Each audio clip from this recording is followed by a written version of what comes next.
Firstly, I would like to acknowledge the traditional owners and custodians of this land, the Yuggera peoples. I would also like to acknowledge the Aboriginal and Torres Strait Islander peoples and their ongoing connection to the land, sea and the community. I would also like to pay respect to the elders of the past, present and emerging. Can you imagine the Yuggera peoples going about their daily routines, the men fishing from canoes made from string bark and the women and children collecting lily roots and edible roots. Others on the banks weaving baskets and bags made from swamp grasses, and they look up and see what is now known as the British invasion.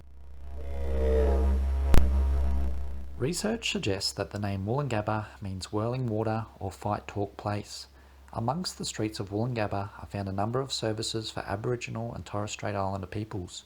The first service was Murray Watch, that has been operating for over 25 years.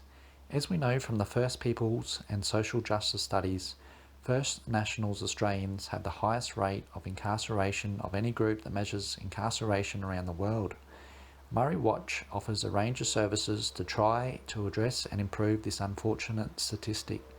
This is achieved through programs such as diversion from custody, which aims to provide alternative care for people brought into police custody or at risk of custody as a result from being intoxicated. I honestly did not know such services exist, and I assume that all Australians would go through the same systems for help on legal matters. My thinking has now changed, and I think it is a fantastic service, and advocacy for more places like this would improve the current overrepresentation of Indigenous Australian peoples incarcerated. Continuing my walk, I stumbled across Link Up Services. Link Up provides services to reunite Aboriginal and Torres Strait Islander peoples affected by forced removal.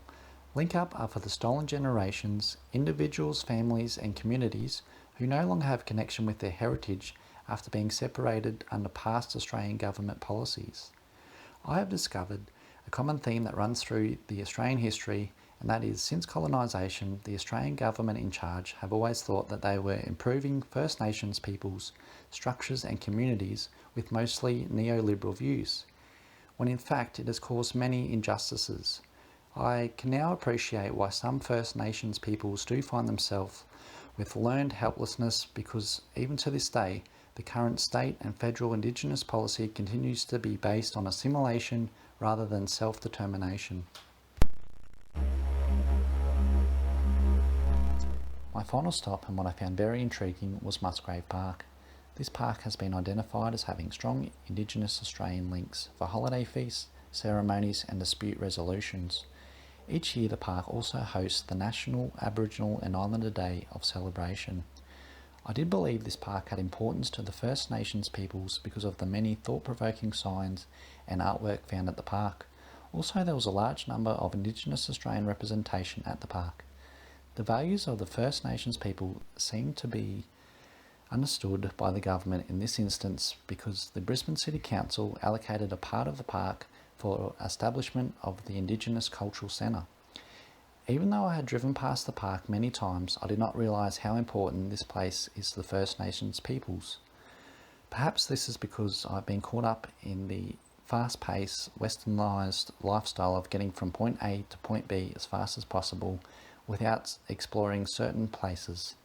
In the future, I'd like to take the time to really examine Aboriginal and Torres Strait Islander people's history and services available to gain a better understanding, which will help with my future profession